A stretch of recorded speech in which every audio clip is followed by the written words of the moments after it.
Hey guys, Stephen Hurd with Keller Williams Realty here in beautiful Orange County, California. Here today to talk to you about 11 foundational principles to build a successful real estate business. I'm going to walk you through each of these foundational principles and just give you an outline of some foundational habits and things that you can focus on in order of priority. These are things you can refer back to often and will help you to make better decisions in your real estate business and have more clarity on what you actually need to do to get efficient at it. So I'm going to go through these 11 foundational principles, and then I'll have a page where I recap afterward. Okay, so number one is get crystal clear on your personal goals.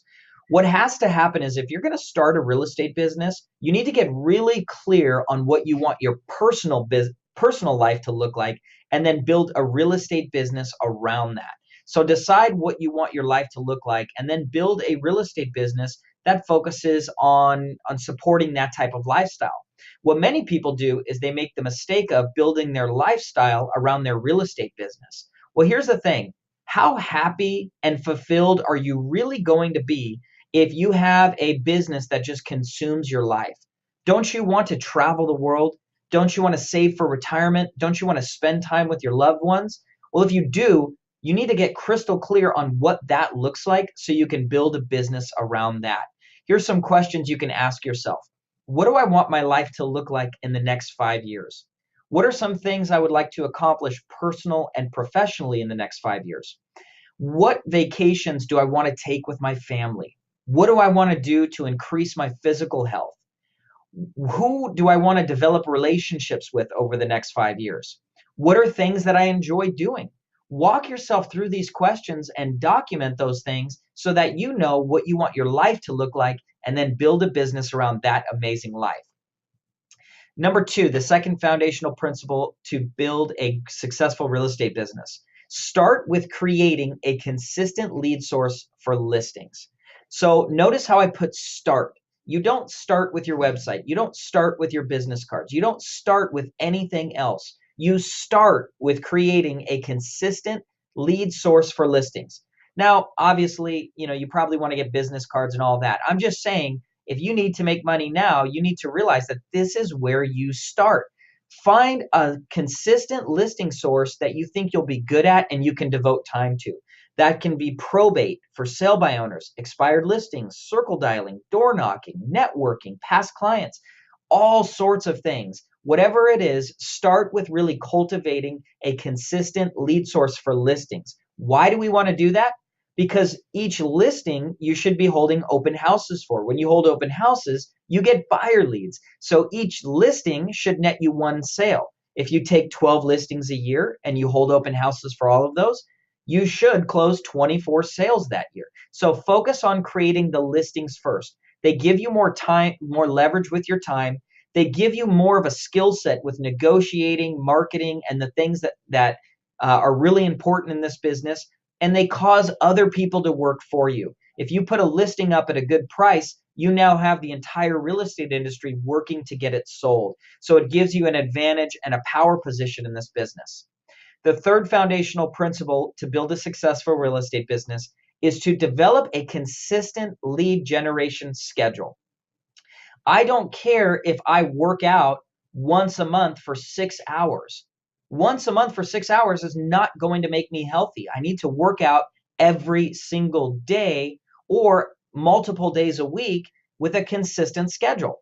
The same thing happens with lead generation. If you're sporadic in it, you will only get sporadic results. If you're consistent in it, you will get consistent results. So figure out a time each day, preferably in the morning, that you can lead generate and prospect for new clients. Okay, this is not following up with current clients or calling your current transactions. This is seeking to find new sellers. Okay, so develop a consistent lead generation schedule. Here's what it might look like in the first few months. You might start every day from 9 to 9:30 a.m. You might just build that small habit, and for 30 minutes a day for a few months, you're just doing it 30 minutes a day. Here's what happens. In about 2 to 3 months, that's a habit. You can now add to that because you unconsciously talk to people for 30 minutes a day. So now you turn it into an hour, and then an hour and a half, and 2 hours. And finally, if you're good, maybe about 6 months to a year in, You can develop the habit of every single day lead generating for 3 hours. What does this do? It gives you a constant stream of new clients. When you have new clients, you can be more confident. You gain more experience. You make more money. You close more escrows. And you don't have to deal and work with those kind of blood sucking, time sucking clients who are just wasting your time because you have other options of other people who you can help. So develop a consistent lead generation schedule. The fourth foundational principle: take massive action to help as many people as you can. In the beginning of your business, think of yourself as a startup. You need to really ramp it up and take as much action as possible. It's not necessary to plan and try to perfect every single detail. No, first work with 50 to 100 clients and take massive action helping them. And guess what happens? While you're doing that, you're learning all sorts of things about what works, what doesn't work, who you want to work with, who you want to become. So in the beginning, commit to yourself. I'm not going to overthink this business. I'm going to go out and find sellers and buyers every single day. I'm going to prospect, sell them homes, and every few months I'm going to review what I'm doing and see how I can make it more efficient. So the beginning of your career of your career or your year, whatever it is, take massive action to help as many people as you can.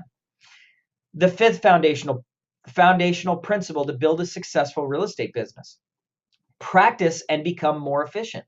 We've all heard the term, right? Sharpen the saw.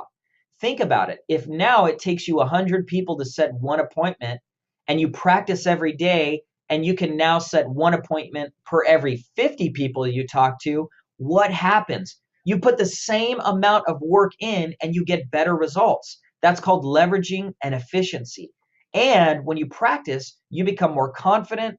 You can talk to clients better. They feel your confidence. They're more at ease. And it's just an all around momentum and good dynamic for clients. So the fifth foundational principle is practice and become more efficient. The sixth foundational principle is to intentionally seek out and learn from people who have businesses that you admire. Now, hear me out on this. Especially in my company within Keller Williams Realty, which I love my company, there are people who are training other realtors who do not sell a lot of real estate. That's a big issue because you're essentially learning from someone who doesn't really know what they're doing. If I want to get health advice, I'm going to go to my friends who have a six pack. I'm going to go to my friends who are eating healthy, right? I want to learn from people who are doing it. So seek out people who have businesses that you admire. Now focus on those last three words, that you admire. Someone might be selling 100 homes a year, and yet they may not have the business that you want. Whereas someone might be selling 50 homes a year, and that business really complements your personal life. You get to write your own book. You get to create your own story and build your own business. So why not build one that is ultra fulfilling to you? Why not be happy if you're going to be working 40 to 70 hours a week? Why not be ultra happy and fulfilled while you're there? So find someone whose business you admire and learn from them. For me, I wanted to take vacations a lot. I love going on vacation, and that's personal motivation for me. So I want to learn from agents who are taking a lot of vacations and who are also selling a lot of real estate because I want to see how they structure their life and their time. The next foundational principle: spend time each week working on the business instead of in it. So each week for about 30 minutes to an hour, you want to take time to work on the business. This is where you ask yourself strategic questions. What were my goals this week? Did I achieve them?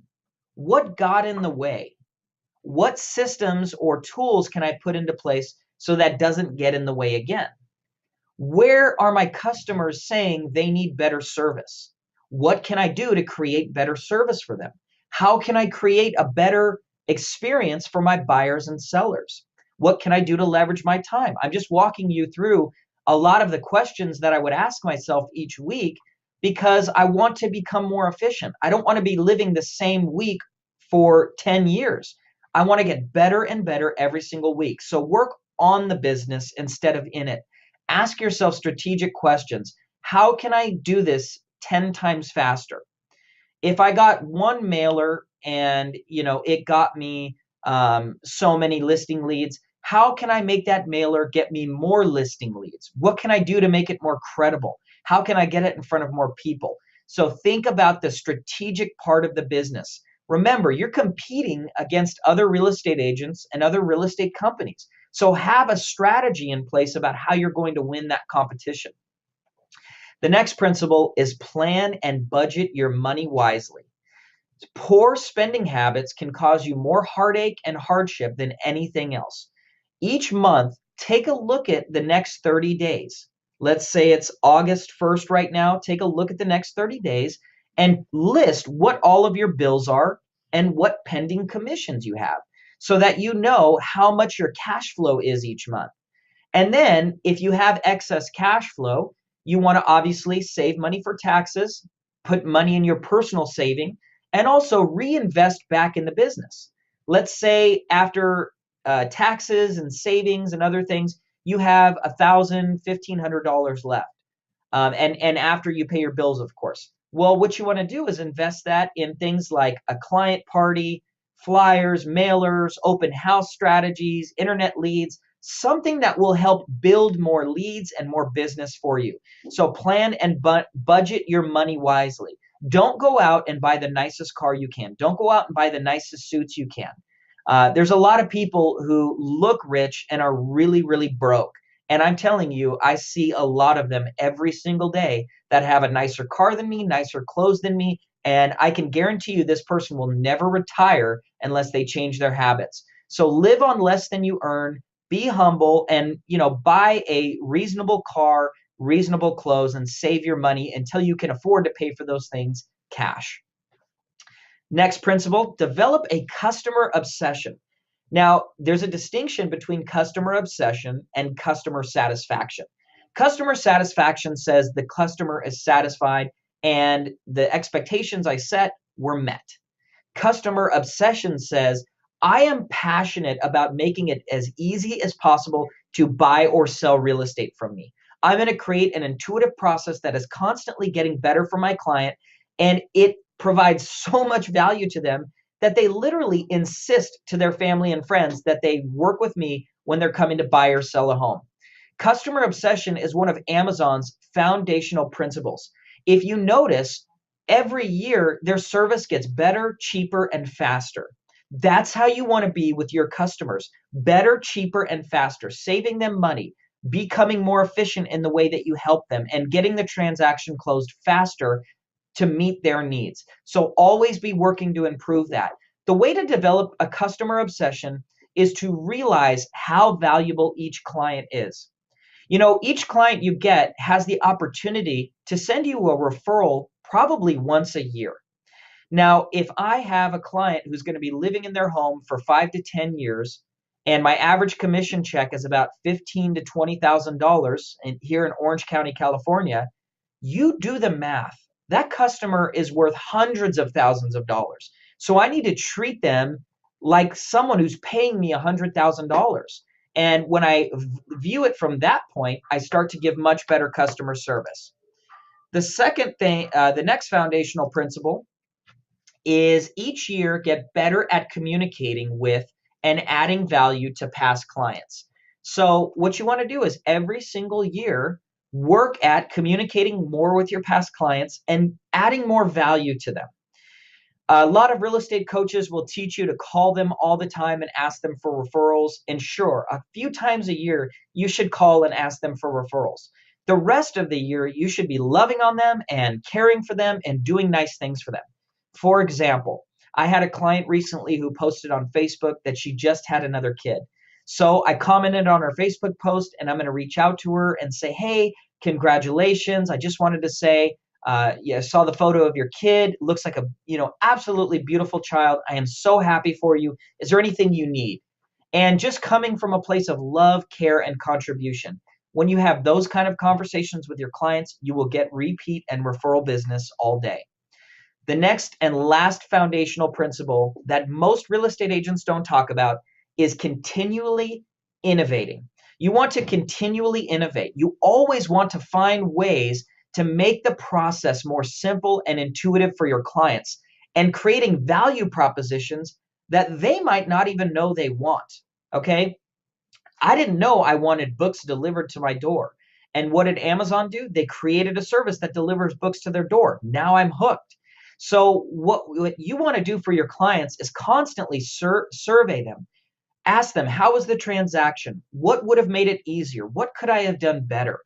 What value could I have provided to you that would have been helpful? And when you start to get collective feedback about the same thing, you need to create systems and processes to make that easier. I'll give you an example. One of the things that we get from that I hear from clients a lot is that they're so stressed out about having to pack their home up.